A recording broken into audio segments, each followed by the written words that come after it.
Hey, what's up, honeycrunchers? It's me, Jam, and welcome back to honeycrunch321. In today's video, I'll be reviewing this stamping plate by KADS, and it's Christmas 034. Now let's peel off the blue protective film.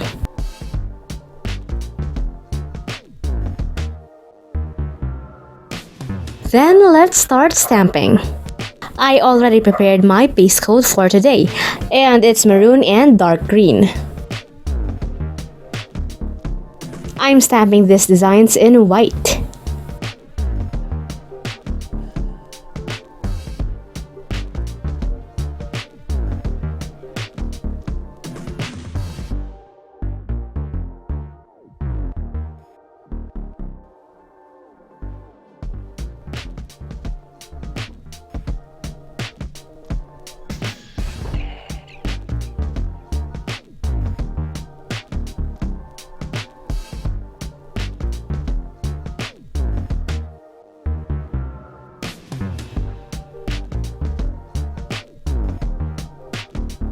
After that, I'm stamping this design with a metallic blue shade.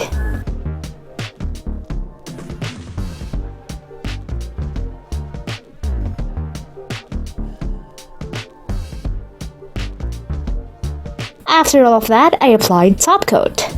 As you can see in this version, it has a glossy finish. And here is my matte version for this manicure. If you guys want to try out this stamping plate, it's available on kadsnailart.com, and you can use my 10% discount coupon KADS honeycrunch321 on KADS. The link is available on the description box below. If you guys enjoyed today's video, don't forget to hit like, share this video with your awesome friends, and subscribe. Follow me on my official social media pages. And that's it for today, guys. Thank you so much for watching, and I'll see you on my next video. Stay safe. Bye!